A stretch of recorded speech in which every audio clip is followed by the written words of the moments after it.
Welcome to the Male Fertility Podcast. Today is an important episode, and we're going to be discussing a topic that a lot of men go through but don't discuss openly, especially in public, and that is miscarriage and baby loss. He's an amazing guy, and he's going to be explaining what he's doing to raise awareness of miscarriage and baby loss, and also his own personal experiences. So, welcome, Olly Brown. Thank you. Thanks for having me. It's a pleasure to have you on, Olly, and I can't wait to hear about what you're doing and for you to share your exciting adventure that's coming up with our listeners. So let's get straight onto it. What brought you to this moment? Yeah. So I guess firstly, again, to reiterate, thank you so much for having me on. It's a real privilege. And I know it's a bit of a deviation from some of the topics that you guys normally cover. So it's a real honor for me to have the opportunity to share what we're doing and talk about miscarriage in a great space with great people and hopefully with some relevance to your listeners. So thank you very much. How did we get here? 3 years ago now, my now wife and I were merrily ticking along. We'd met in London, been together for a couple of years, just got engaged, moved out to the countryside, decided to start trying to have kids. Or I guess, as we would have put it at the time, decided to have a kid because that's how you view it. I think got pregnant, thankfully, reasonably quickly without too much hassle. Had our early appointments, all was well. My wife had a bit of bleeding throughout the early weeks, but we've been told it was nothing to worry about. We had nothing to compare it to, so no reason to suspect anything otherwise. Went for our 12-week scan. All was fine. An amazing experience, especially for the first time. There's a head and there's a heart and there's arms and legs, and there's a little human there that you've made. Told all of our family, told all of our friends, we're pregnant. Yay, much celebrating, congratulations. And then literally, I think a week later, my wife started bleeding again, a bit heavier, went in, they checked her over, no heartbeat, you're having a miscarriage. And then we had 2-3 days in hospital of probably 2 or 3 of the worst days of my life. It was an experience that we weren't prepared for, one that you can't really imagine or anticipate, and sat with my wife while she gave birth to a child that we knew wasn't going to survive. In short, that then shifted attitudes towards pregnancy going forward, towards having kids, towards how we saw everyone else's pregnancies around us. And obviously we're both, at the time, we just turned 30, still everyone's having kids, everyone's pregnant, it's all around us. And so it really shifted perspectives on that. But also I found then made me and us a lot more aware of miscarriage in general. Once people knew that you'd had one, and you'd been through that experience, they go, oh, we had a miscarriage, or oh, brother had a miscarriage, or my cousin had a miscarriage. And you begin to realize that there's this, it's almost like a subculture. It's going on everywhere, and everyone you know is in contact with someone who has had a miscarriage or baby loss of something. I would almost guarantee it. It's just not spoken about. We've seen a lot of friends around us going through, sadly, similar experiences. Sometimes to the point where I almost feel almost a bit fraudulent in having these conversations and saying these things, because actually, to my mind, in comparison with some of the experiences that other people have been through, ours was fairly minor. And I don't want to downplay it at all, because it was a very difficult time. But we had a miscarriage. We got pregnant again 3-4 months later, I think. We now have a daughter. She's very happy. She's very healthy. Love her to bits. And we're very lucky that our experience to date of miscarriage and baby loss was quite brief in the grand scheme of things. Others have had far worse and far more prolonged experiences of miscarriages. But nonetheless, it's not a competition. It's difficult for everyone, but it's certainly, I think that's been the big change, is that it's really opened my eyes and our eyes to the fact that it's going on everywhere. It's very common. And it doesn't get spoken about, as Kieran alluded to in the introduction. So that's how we find ourselves where we are now, and looking to take on the challenge and the journey that we are. Yeah. First of all, mate, I'm truly sorry for your loss. I know you've mentioned that you now have is it a daughter? You have a daughter now? But you never forget. You never forget the ones you lose. And so I just wanted to say, look, from a guy that's been there and experienced it, I'm sorry for your loss, mate. Thank you for sharing that. It couldn't have been easy. And sorry to hear of your loss. And absolutely, it's not a case of like comparing yourself to others. Like every loss should be treated in its own merit and grieved accordingly. And like Kieran said, it's remembered in its own way as well. Thank you for sharing that. And I'm sorry for what you both went through. Yeah, thank you. You mentioned quite a few significant things there. And like the first one that really jumped out for me was that 12-week scan.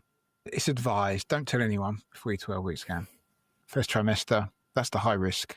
There's the chances of you could lose a baby, and so don't tell anyone. But then when you have that success, I experienced this myself, and you have that success and you start telling people, then the loss comes.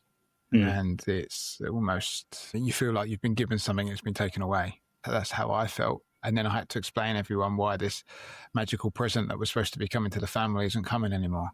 Absolutely. It's a layer of emotion that you don't know exists until you experience it. I fully agree. And actually, when we then got pregnant for the second time, we completely changed our approach, because we actually told quite a few people almost straight away. Parents, brothers and sisters, very close friends, because we weren't sure what was going to happen. We weren't sure if we were going to go through the same thing again.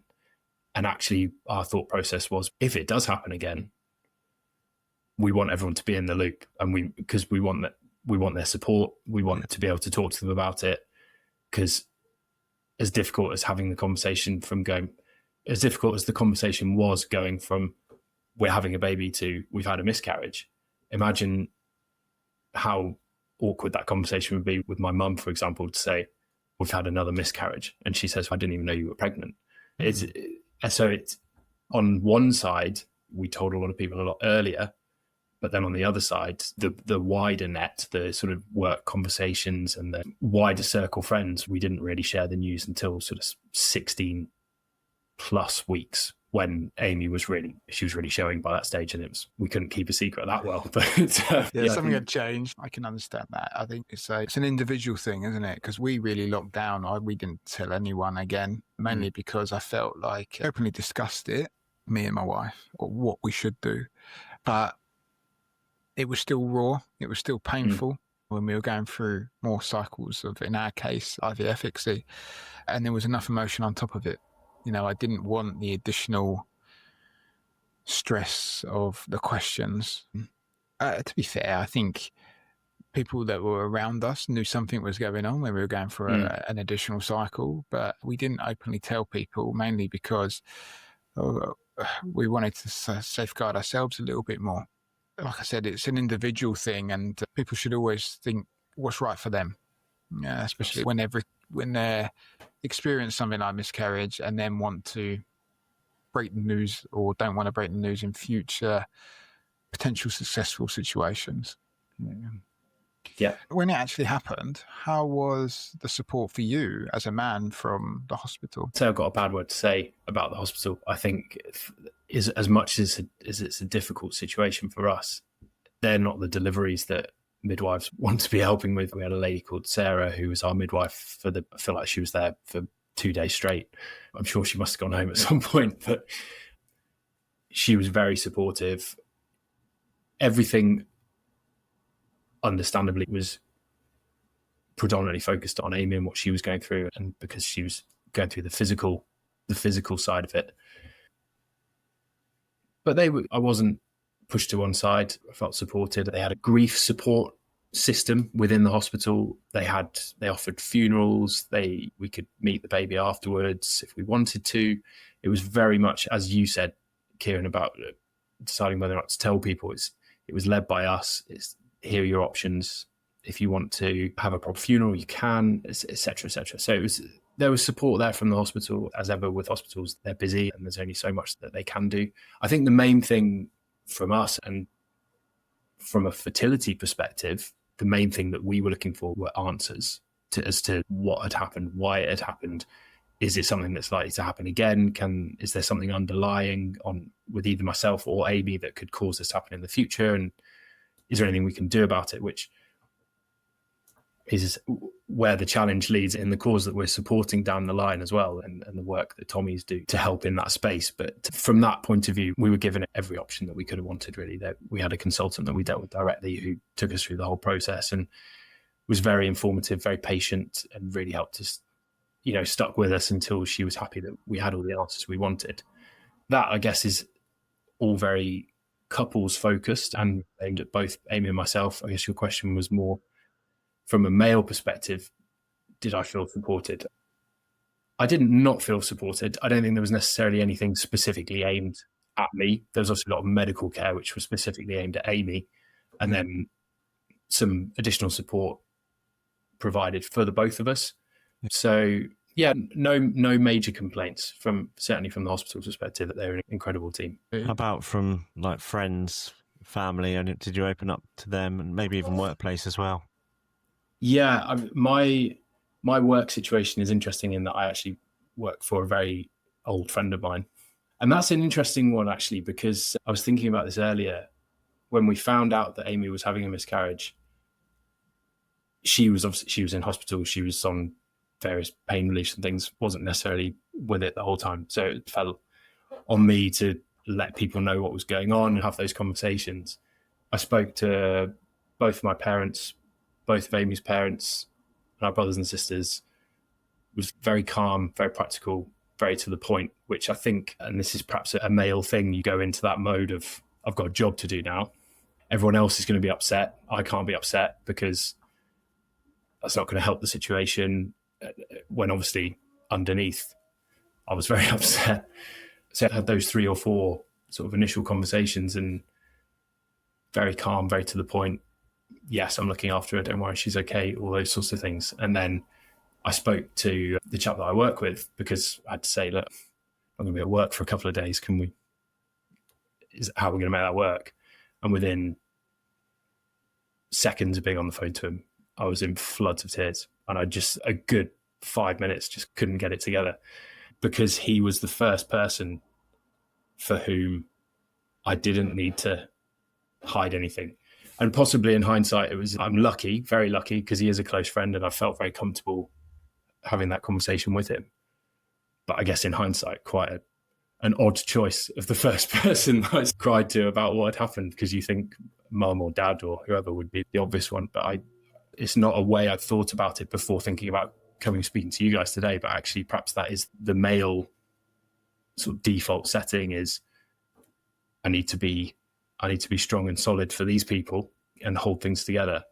And then once I'm outside of that, I can have my time with my friend who, it doesn't matter if I'm holding things up for him. Do you know what I mean?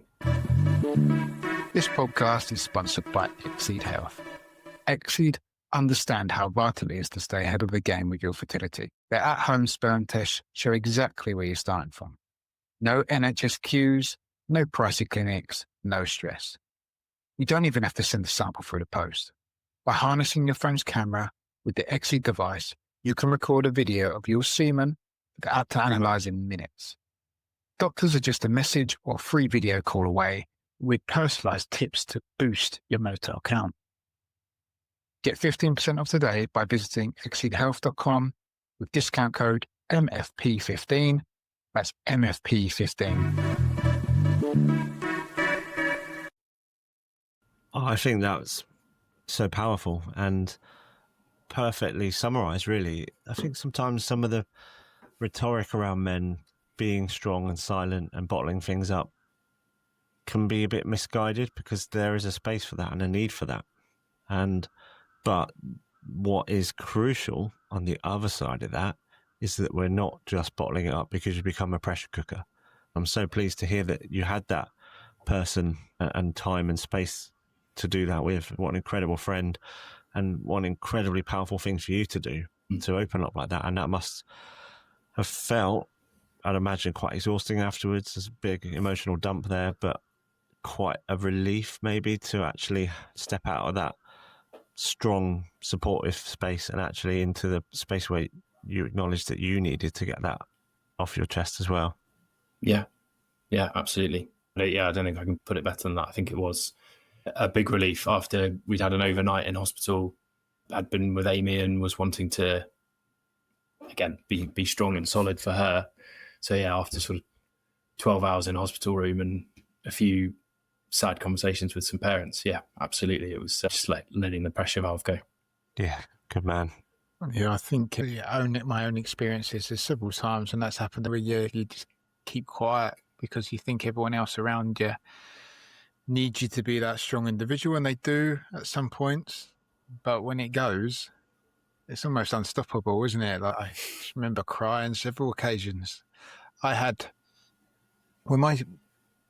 during the early pregnancy for my son, originally we had twins on board, and we found out at the 12-week scan that we had an early scan, and there was 7-week scan, and there was 2 embryos. So we went back for the 12-week, and we found out that one of them had died. And I remember this horrendous feeling come over me, loss again. I bottled it. I could feel it was there, like it wanted to go straight away. And it wasn't until one of the nurses was outside and she just put her arm around me, and I just popped, boom, tears everywhere. But Jen wasn't in the room. No one was in the room. It was just me and this nurse. I think she had spotted signs that I was about to crack, and for my own dignity, she took me aside and looked after me. So any nurses that are listening to this, you're incredibly important people. We've talked about it before on the podcast, haven't we, Sean, how valuable they are. And you've just echoed that, Ollie, in terms of the care that you had. They do it professionally. But yeah, that was one of the situations where I definitely felt it pop. You just can't help it. You just feel that bottle fills up. And to any guy listening, let it go. Whatever situation you're in, I think if it's coming, it's better to let it go than to bottle it up, because when you keep bottling it up, that's when the problem comes, isn't it? Yeah, it's that pressure cooker thing. And that's what I say to my wife, is that because quite often we're just so full on with life and with the young kids and that. I say to her, don't worry, I have an outlet. I speak to my mates quite openly. I speak to bore Kieran like every day with stuff, and it's so it's almost sometimes that transactional problem-solving relationship with my wife when it comes to stuff. But then when we need to, we do share. It's completely acceptable to have those different spaces and friends for different situations. And then, of course, your partner is always going to be the person where communication is most important in whatever way that is. So, of course, sometimes that's going to be being like very vulnerable and upset. And then other times it's that more practical, okay, this needs to happen now. And I just think that we're quite passionate here that we shouldn't be told what's right and what's wrong, because every situation is different, every person's different, every relationship's different. Yeah, definitely. Everyone processes things differently. In terms of like your experience of miscarriage, how has that changed your approach to your own mental health? Good question. I think I would consider myself quite fortunate from that perspective. That I wouldn't say that I'm someone who has struggled with mental health particularly, and I'm aware that I'm perhaps quite fortunate from that perspective. I'm always quite forward thinking, right, this is the problem we've got, how are we going to deal with it? Let's get it sorted and move through. I think that an older friend of mine once said to me, when I was in the early stages of my relationship with Amy, he said, I'm really glad that everything's going well. You seem really good. Let me know when something's gone wrong, because then you'll know. And I think that's, whilst it was a horrible experience to have gone through, I think certainly that was a reassuring experience for us as a couple, that she was 100% the right person for me to be with, and vice versa. And I think that's quite a boost from a mental health perspective, feeling you're comfortable in your relationship and you're there and you're with the right person. I wouldn't have necessarily wanted to have gone through what we did in order to be 100% certain of that, but it definitely helped. In terms of how I approach my own mental health and whether that's changed, I think it's just, and I'm sure we'll come on to this more when we talk about the challenge itself, but it's made me more aware of the importance of sharing things when they're not necessarily going well. Oh, so you mean that everything we see on social media, all the highlights, that's not real life? What? Hang on a minute. It's all real. It's all real. It's so true. And I think I've probably said it before on the podcast, but I take full credit for leveling up our friendship group of my mates I grew up with, because when I shared about my infertility, 3 years into it, I have to add, but they were amazing. But it was the first big life issue that any of us shared with each other. And we were just lads up to then, very good friends. But ever since then, we've been so open and like a lot. It's just, we've matured, and I take full credit for that. But yeah, because like you said, I think it showed them that vulnerability is okay. Opening up is okay, and that we're not all living through this filtered version of our lives that people see on social media, and that everyone suffers in some way. And when you show that ability to open up, it also provides that ability for others to open up to you. So fair play. You've been that person. Trust me, it's incredible what and we're going to get onto it in a minute, what you're going to do. But I like the way you explained about finding that person that is willing to stand by you for anything. And it is so important. It is so important, especially when you're going through things like baby loss, miscarriage, fertility. There's that saying that says, is it find that person that's willing to dance in the rain with you? Sometimes it's a thunderstorm, and it's an incredibly powerful thing to have a strong partner next to you to help and support you when you need it, because they know you and they get to know you and they get to know those little telltale signs.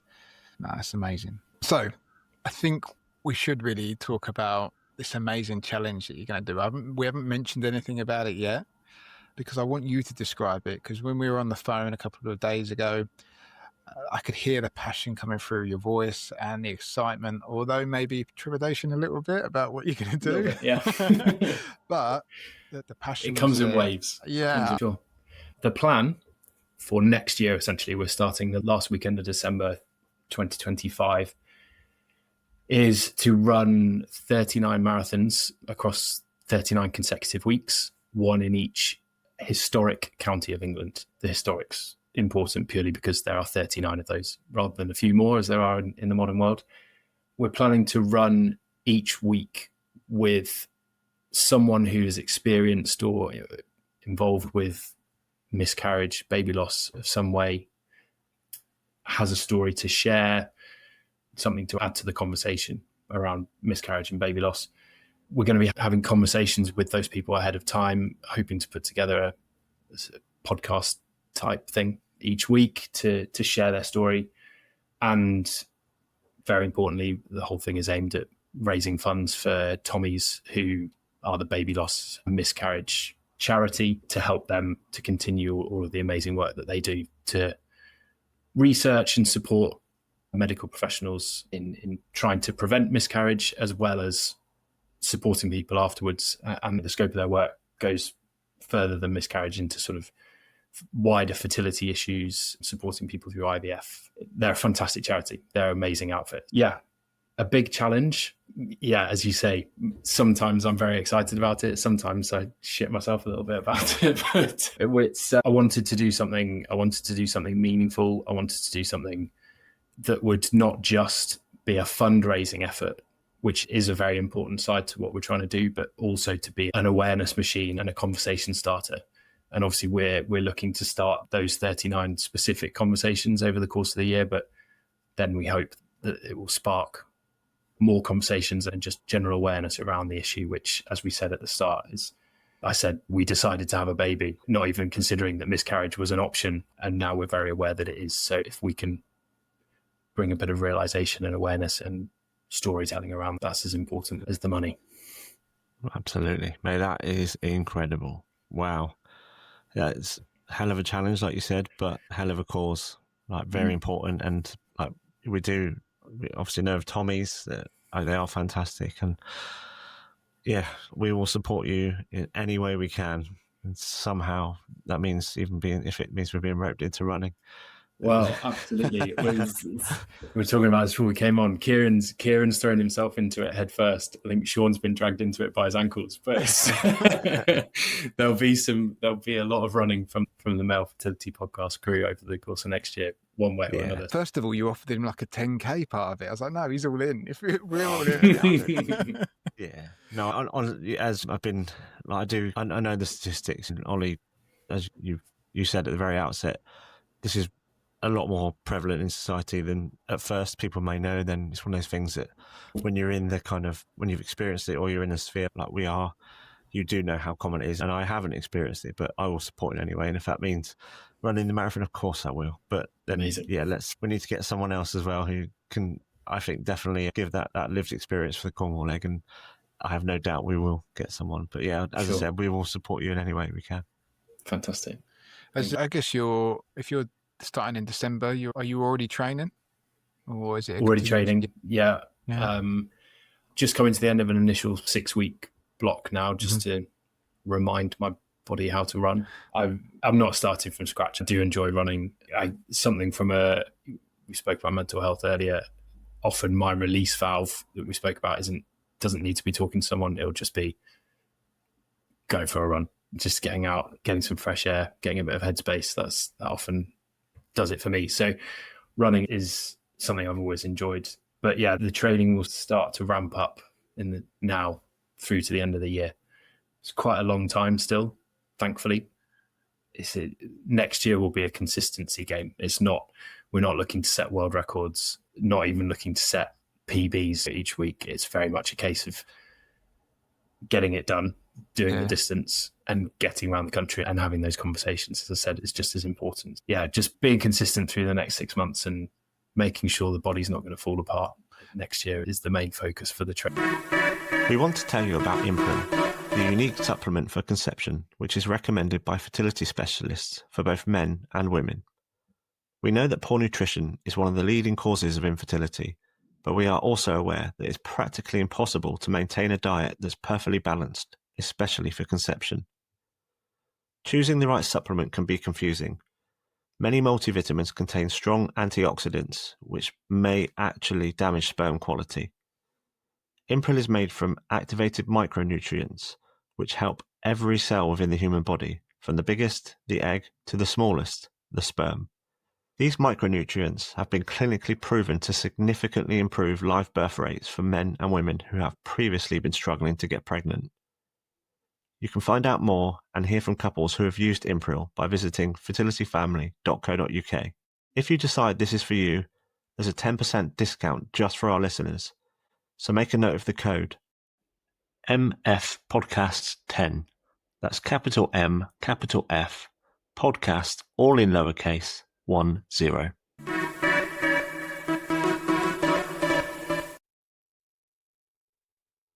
My PT head says that the maintenance of that 39 weeks is a long time, and it's going to take some real dedication, and that's why this has drawn me in so much. This isn't just, like you said, a one-off thing. This is nearly a whole 3/4 of a year. You're going to dedicate your life to raising awareness, and it will go beyond that. But the actual event, 39 weeks, man, it's amazing. Yeah, that's what. It's not even, we've focused, and quite rightfully, on the incredible physical challenge it's going to be, but logistically as well, planning that's quite the task. We haven't got stuck into that side of things yet. I'm looking forward to that. It's the sort of thing, it's a bit of a jigsaw puzzle, that, isn't it? Just trying to piece everything together. As you said, Kieran, almost a year, 3/4 of a year. More accurately, it's 9 months, which is something I didn't mention before, and that's the sort of part of the reason behind it. Obviously, a standard term pregnancy is 40 weeks. We're doing 39 to suggest the fact that they don't all make it to 40 weeks. But equally, I have to be very careful how I word this bit, because I'm aware I could get a lot of flack from our female counterparts, but it's a way that I saw as coming as close as possible as a bloke could to being pregnant without, it's that I'm going to be tired pretty much all the time. I'm going to be hungry pretty much all the time. Things are going to hurt that I never knew existed. There's going to be the mental challenge of, it's not, I can't have a week off. We do one and then we go again and we go again and we go again. And I guess that's, hopefully I haven't upset anyone. You've just explained exactly what I was thinking. Like, the body it's going to take a bit of a battering. The mind's going to take a battering. You're going to be all over the place in terms of sleeping here, sleeping there. It's just the way it's going to be. But an amazing adventure for you individually, but also you're doing it for a fantastic cause. And it all interconnects, like the way you've explained it, 39 weeks. There's also the philosophical thought process of, this is how women feel to some extent when they're going through pregnancy. It just continuously gets more stressful for the body. No, it's amazing, mate. Truly is. And as we've joked about, but in serious note, me and Sean, like, we'll be there. Somewhere along the line, we're going to be there. When you come up to Yorkshire or wherever you need me that I've got a link to, I'll be there, man. I've got a few kilograms to lose before then, though. Someone that likes powerlifting is suddenly going to run a marathon. I've been making lots of notes. It will stand you in good stead from experience. The last time I was doing lots of running was just off the back of my rowing career. Career makes it sound a lot more professional than it was. My time rowing, should I say, which off the back of that, I had a lot of my strength in my legs and my back and everything was a lot better than it is these days. And I noticed it when I was running. So it's something I'm working on to prepare for next year. It's building some strength up again, but certainly for you going the other way, you can get running fit reasonably easily. Getting strong is harder work. So. You put in more. I think it's easier the other way around. Okay. But that's because that's what I'm used to. That's what I've always done. Played rugby at a young age. It was about short, intensive periods of CV exercise along with strength. That was perfect for me. But that longer endurance stuff is something that I'm looking forward to getting involved with. It's going to be a challenge. And like you said, it's for an amazing cause. But we must highlight that it was obviously going to be another 30 plus people involved in this. That Sean's touching it. In my head, I'm like, that's a logistical nightmare. But it's part of the puzzle and part of the enjoyment, isn't it? So it is, absolutely. And it's the sort of cliche that gets reeled out with things like these. But it's the other people that are involved that really make it doable. And I don't think I could do it without them. We're very much in the recruitment phase now, just trying to get bums on seats, if you like, and fill up the slots. Even now, some of the stories that people have shared with me, shared with Amy, just been happy to discuss very openly. And some of the people that have come out of the woodwork and said, oh, actually, we've had an experience. And people surprisingly close to home that you just think, how on earth did I not know about this before? It just validates the whole process. And it's been almost as enjoyable. I'm sure, hopefully it'll peak more next year as we really get going. But even those initial, you get a message on Instagram from someone who you haven't spoken to in years, and I'd love to get involved. Me and my wife had a miscarriage 2 years ago. We've been thinking of a way to commemorate it or to give something back. And this is the perfect outlet for us. And thanks so much for doing it. And it's those people and those stories along the way that will make it 100% what it is and what it will be. So yeah, if we have to figure out some logistics to make that happen, then that's the least of it, really. Yeah. You've mentioned obviously raising money and raising the awareness, but is there anything else you would like to come out of the challenge in terms of, for example, just men being braver to be able to speak out about how they feel? I guess that's the overall goal, isn't it? By encouraging the conversations to happen, you're making the whole space more open. And I think that's particularly relevant for men. Absolutely. And, if you could give one bit of advice to a man who's experiencing or has experienced miscarriage or baby loss, what would that piece of advice be? I guess that what I experienced was there is a natural, as we spoke about earlier, there's that natural male role that you fall into of being strong, being pragmatic. And I'd never want to downplay that, because I do think it is important. You do need to do that. And as far as you can, you be that person. But as you said, things will only be made better by talking about them. I haven't seen a situation in which they're made worse. And so, yeah, find that person that you can talk to that you think will listen, and it'll definitely help. And I think for people of my age in general, a piece of advice would be, and this is something I struggle with around this topic, because I never want to be when you hear someone says, "Oh, we're pregnant," you never want to be the person who goes, "Hope it's all okay." They're having a very exciting life moment, and you don't want to be the Debbie Downer on everything. But I guess the hope, not advice necessarily, but the hope that the thing that I hope will come out of all of this is just for people to be more balanced in their approach to pregnancy, and hopefully not, but the potential of miscarriage, and just know a little bit more about it, be more grounded with their approach, and know where they can go for help and support if unfortunately things do go not quite as planned. I think that's my favourite piece of advice that's ever been given on this whole podcast. Like how many series are we in now, Kieran? 4? This is 4, is it? Yeah, 4. Of all the people we've had on, of all the professionals we've had on, wow, thank you. That was incredible. Yeah, it's a real honest bit of advice, isn't it?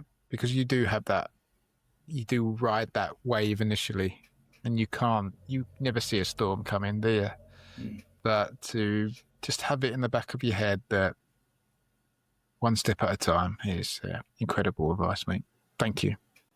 So, Ollie, if someone wanted to get involved, how would they do that? Because obviously you've still got a few sets of trainers to fill, and no, not loads, but a few. And there's someone listening to this that thinks this is something I really want to get involved in. How can they contact you? Absolutely. As you say, we're still recruiting. So there's all sorts of ways that people can get involved. The main focus for now is, as you say, filling those pairs of trainers. So if anyone's got stories around miscarriage or baby loss that they're willing to share, and they want to do some running as well, great.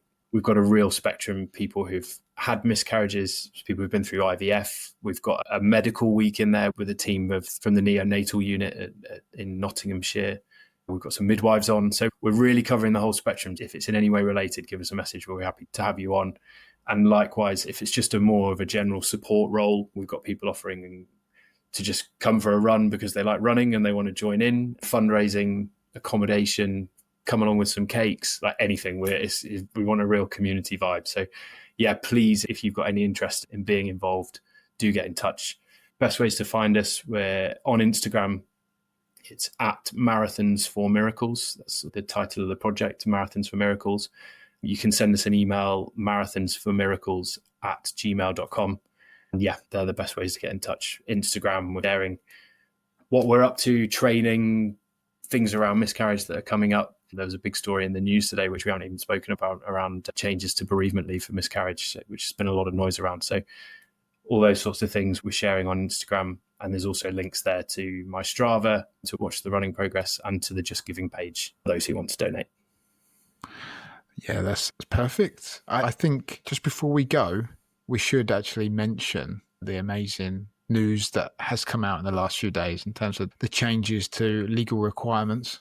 Fantastic news for so many people that don't know they're going to need it yet. And I distinctly remember wishing I could have just stepped away from everything for a week, because that's what it's for, isn't it? It's that the legal obligation that employers offer a minimum week for pre-24 week loss, which fantastic, amazing. We could almost do a whole podcast on that in itself, but it's important that we mention that so our listeners and people. It's an important step, and it's, as I said earlier, Tommy's and the work that Tommy's do isn't purely miscarriage focused and research focused. They've been unsurprisingly heavily involved in the campaigning around what's led to the decision. An incredible organisation that they're just pushing everything in the right direction in this space, in my humble opinion, worth ours and everyone else's support.